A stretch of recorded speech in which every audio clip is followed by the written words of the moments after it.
Salut à tous et bienvenue dans ce nouvel épisode. Aujourd'hui, on se retrouve pour parler d'un sujet qui est au cœur de toutes les discussions à l'entreprise, mais qu'on aborde rarement sous cet angle. On va parler de la transformation digitale et plus précisément de comment l'IA et l'automatisation sont en train de bouleverser les coulisses de la communication interne. C'est vrai que quand on pense à l'intelligence artificielle, on imagine souvent des outils complexes pour les clients, le marketing externe ou pour la vente. Mais concrètement, comment est-ce qu'on s'en sert pour nos propres équipes en interne? Pour décrypter tout ça et nous partager sa vision du terrain, je suis avec Youssef. Salut Youssef. Salut Anthony, ravi d'être avec toi aujourd'hui pour échanger sur ce sujet. Alors pour me présenter rapidement en quelques mots, je suis actuellement chef de projet communication digitale au sein d'un grand groupe. Et c'est un profil vraiment parfait pour notre émission du jour parce que par ton métier, tu es pile à la frontière entre les outils techniques et l'humain. Du coup, pour commencer, quel est ton constat sur le terrain en ce moment? Et bien sur le terrain, mon constat est assez flagrant. Je touche du doigt au quotidien ce qu'on peut appeler la première grosse frustration ou même la grande inquiétude des entreprises, la résistance au changement. C'est un phénomène incroyable. On voit tout le temps des organisations dépenser des fortunes, des budgets massifs dans des nouveaux logiciels, des plateformes collaboratives ou des IA hyper cool sur le papier. Et puis 3 ou 6 mois après le déploiement, c'est la douche froide.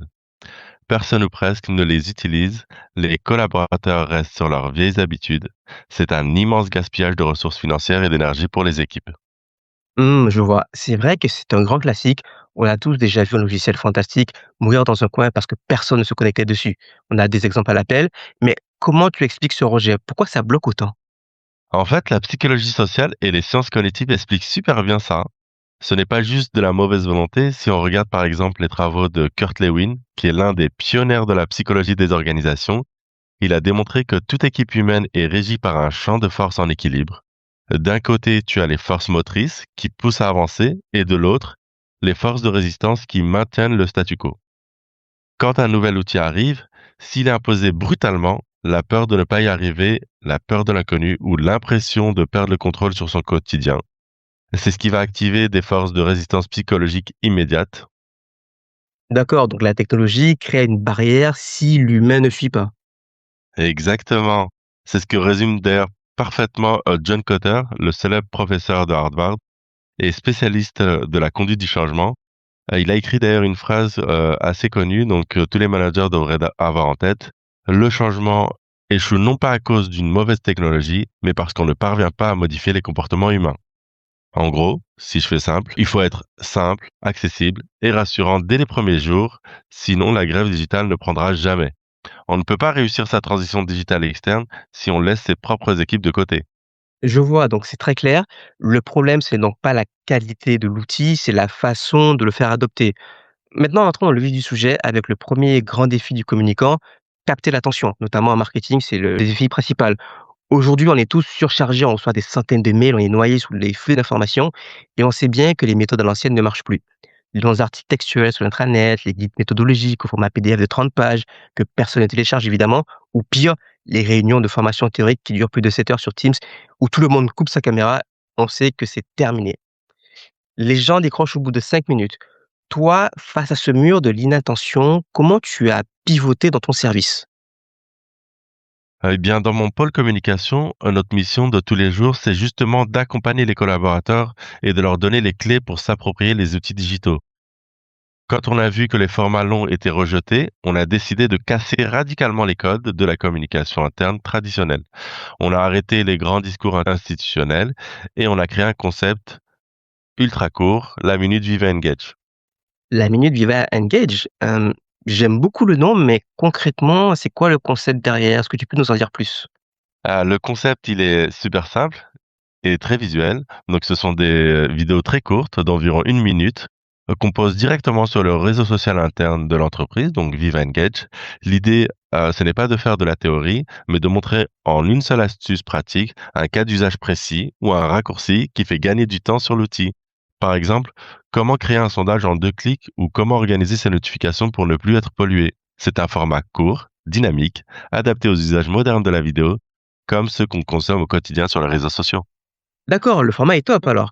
Mais produire des vidéos de manière régulière, même si elles ne font qu'une minute, j'imagine que ça demande un travail de rédaction et une discipline énorme en coulisses pour être efficace.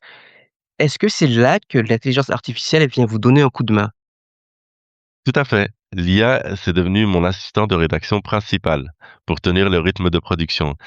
Mais je tiens à préciser une chose importante. Elle n'invente rien. Elle ne crée pas le fond. Son rôle chez nous est purement pédagogique, hein. Donc concrètement, je prends des documentations techniques, d'outils qui sont souvent hyper lourds, qui sont indigestes, pleines de jargon informatique. Je donne cette matière brute au LLM, donc le cerveau de l'IA, et ensuite, je lui demande de faire un travail de vulgarisation. C'est là où le pouvoir de l'IA est intéressant. Je lui donne des consignes claires, donc simplifier les termes, enlever le blabla de développeurs, utiliser des verbes d'action et surtout calibrer le texte pour que le script soit percutant et se lise en moins de 60 secondes. L'IA me permet de transformer un pavé technique imbuvable en un message clair et instantané, compréhensible. C'est une super utilisation de l'outil pour faire de la synthèse, mais du coup, si je pousse un peu, est-ce que ça veut dire que l'IA fait tout le travail créatif et que toi, tu as juste à regarder le résultat et à cliquer sur un bouton pour générer ta vidéo ou c'est un peu plus complexe que ça? Non, non, pas du tout. C'est juste là qu'on touche du doigt les grandes limites actuelles de l'intelligence artificielle, en tout cas pour l'instant. L'IA est excellente pour structurer des mots, reformuler ou donner une idée de trame éditoriale. Par contre, elle est totalement incapable de faire le travail de démonstration réelle dans le contexte de notre entreprise, hein. Alors, aller ouvrir par exemple le logiciel avec notre propre interface, faire des captures d'écran précis au pixel près, masquer les données confidentielles, faire le montage visuel, ajuster le rythme de la vidéo pour que l'œil de l'utilisateur suive l'action sans effort. Tout ça, c'est l'humain à 100%. Pour prendre une métaphore que j'aime bien, l'IA est capable de te donner une super recette de cuisine bien calibrée, mais c'est le communicant qui doit se mettre derrière les fourneaux, surveiller la cuisson, dresser l'assiette. Sans cette sensibilité humaine et cette exécution technique, la vidéo n'aura aucune valeur pédagogique pour le collaborateur, hein. Oui, la comparaison est bien trouvée, c'est une très bonne image. Donc si je résume la chaîne de production, l'IA t'aide à vulgariser et à calibrer le script textuel et toi, tu gères la création visuelle de la vidéo d'une minute. Mais même comme ça, si on veut sortir ces capsules de manière récurrente, la logistique de diffusion peut vite devenir un enfer. Il faut uploader le fichier, rédiger les publications, programmer les dates. Comment tu gères toute cette logistique sans y passer tes journées et tes nuits? Parce que j'imagine que tu aimes bien dormir comme tout le monde. On entend Exactement. énormément parler de low code et d'automatisation des processus en ce moment.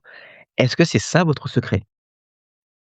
Ah, tu viens de percer le secret. Donc oui, effectivement, c'est c'est exactement ça. Le but ultime de l'automatisation dans notre métier, c'est de supprimer définitivement toutes les tâches répétitives à faible valeur ajoutée, hein.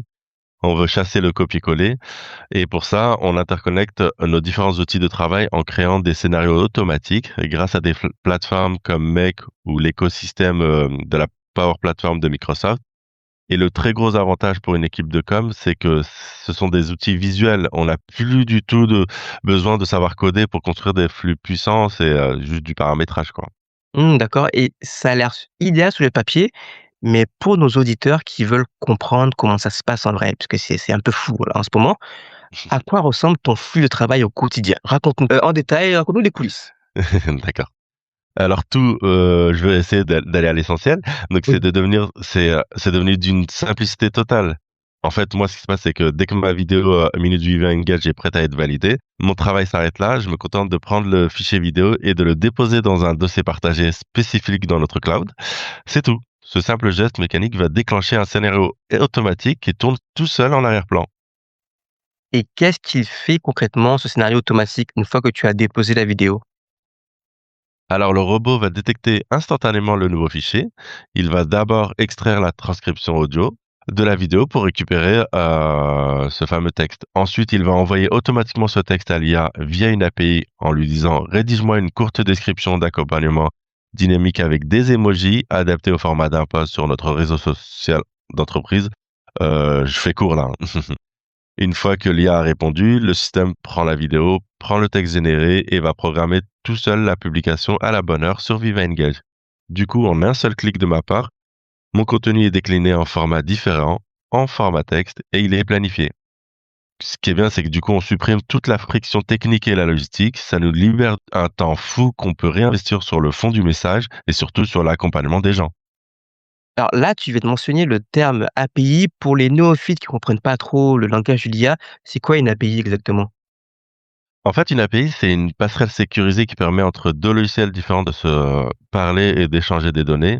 Tu vois, si je peux te donner un exemple, tu as un serveur de restaurant Imagine, toi, tu es le client à table, le serveur, c'est l'API, la cuisine, en gros, c'est le système d'information qui stocke les données. Donc, du coup, ça fait le parallèle entre les deux.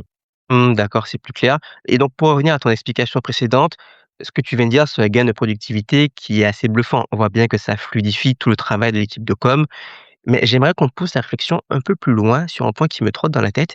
On parle d'acculturation des salariés au digital, mais pourquoi le fait que ton service de communication utilise de l'IA pour créer des posts ou des robots pour programmer des vidéos va motiver, elles, les salariés sur le terrain à s'intéresser aux outils? En quoi moderniser la com interne est un levier d'acculturation pour le reste de l'entreprise?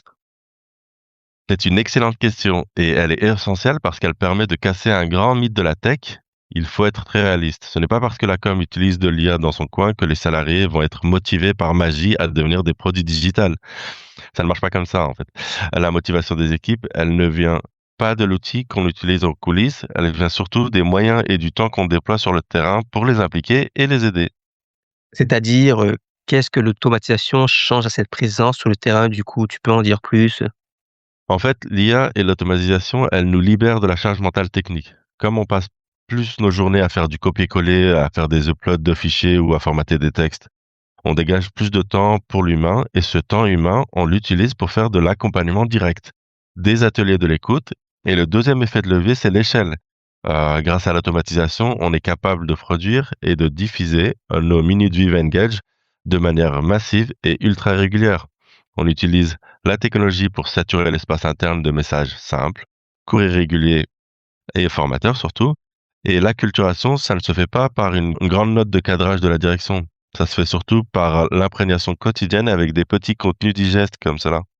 D'accord, donc la technologie, si j'ai la bonne logique, vous donne la force de frappe pour diffuser partout et tout le temps, mais pour créer le déclic chez un collaborateur qui est vraiment bloqué ou qui a peur de l'IA, est-ce que les vidéos suffisent? Il ne faut pas un autre relais sur le terrain? Absolument, et c'est là le point de bascule. Pour que cette imprégnation fonctionne vraiment et qu'on brise la fameuse résistance dont on parle au début, il faut casser définitivement la communication verticale et descendante. Ça ne marche plus, ça. Tu sais, cette communication classique qui descend du grand patron ou du manager vers l'employé pour lui dire: «Voici le nouvel outil, vous devez l'utiliser». Ça, on le sait, ça génère de la méfiance, du stress et du rejet. Et c'est à cet endroit précis qu'intervient ce que j'appelle d'ailleurs les influenceurs internes, ou plus traditionnellement les ambassadeurs du digital. C'est un terme très fort, influenceur interne. D'accord. Et qui sont ces personnes dans l'entreprise? Ce sont des experts techniques de la direction informatique? Elles font quoi exactement? Quels sont leurs rôles dans l'entreprise? Eh bien, en fait, ce ne sont pas du tout des informaticiens ou des experts de la tech, hein. Ce sont Mmh. des collègues du même niveau hiérarchique, des pairs. C'est vraiment des collègues, qui sont au même niveau, qui travaillent dans les différents services au quotidien, à la comptabilité, aux ressources humaines, sur le terrain opérationnel. Ce sont des gens qui ont simplement testé les outils, qui ont compris le truc et qui partagent naturellement leurs astuces avec leurs collègues directement de bureau. Avec eux, on quitte totalement le modèle de l'autorité pour entrer dans une relation de pure proximité et surtout de confiance. D'accord. Et en quoi cette relation entre collègues change la donne par rapport à une formation classique? Eh bien, parce qu'on écoute et on croit beaucoup plus facilement un collègue qui est assis en face de nous au quotidien. Mmh. Quand il se tourne vers toi et il te dit: Regarde, j'ai testé cette astuce de la Minute du Engage, ça me simplifie la vie et ça m'a fait gagner 20 minutes par jour sur mes comptes rendus». Et bien là, ça crée un déclic immédiat. Tu t'identifies à lui, tu te dis que si lui, il y arrive, toi aussi, tu peux le faire. Mmh. Les influenceurs internes, ce sont les véritables agents de la liaison de la transformation digitale et ce sont eux qui viennent humaniser la technologie directement sur le terrain et c'est ce qui transforme la peur en curiosité, quoi. Mmh. Donc, en résumé, Youssef, c'est une vision passionnante que tu nous partages. L'IA et l'automatisation en low code, ce ne sont pas des outils pour remplacer l'humain, comme on peut le voir souvent dans la presse, ou pour faire de la com de manière robotique. Au contraire, ce sont des leviers qui permettent de libérer du temps pour produire de meilleurs formats pédagogiques à grande échelle. Mmh. Mais la clé absolue pour vaincre la résistance au changement dont on a parlé plus tôt et réussir la transition, elle reste profondément humaine. Si je résume un peu ce que tu m'as dit, elle repose sur la proximité, sur l'écoute de proximité et sur l'activation de ce réseau d'influenceurs internes Mmh. qui font vivre la tech au quotidien. Alors, Youssef, un immense merci pour ce partage d'expériences très riche, très concret et inspirant. Merci beaucoup d'être venu aujourd'hui dans notre émission. Bah, merci, Anthony de m'avoir invité et merci pour cet échange, c'était un vrai plaisir Et si on doit retenir une seule conclusion de tout ce qu'on vient de se dire aujourd'hui, je pense que ce serait celle-ci. L'IA donne la vitesse, mais ce sont les collaborateurs qui donnent la direction. Merci à vous de m'avoir écouté et à la prochaine. Merci à tous. À la Au semaine revoir. prochaine pour un nouveau podcast.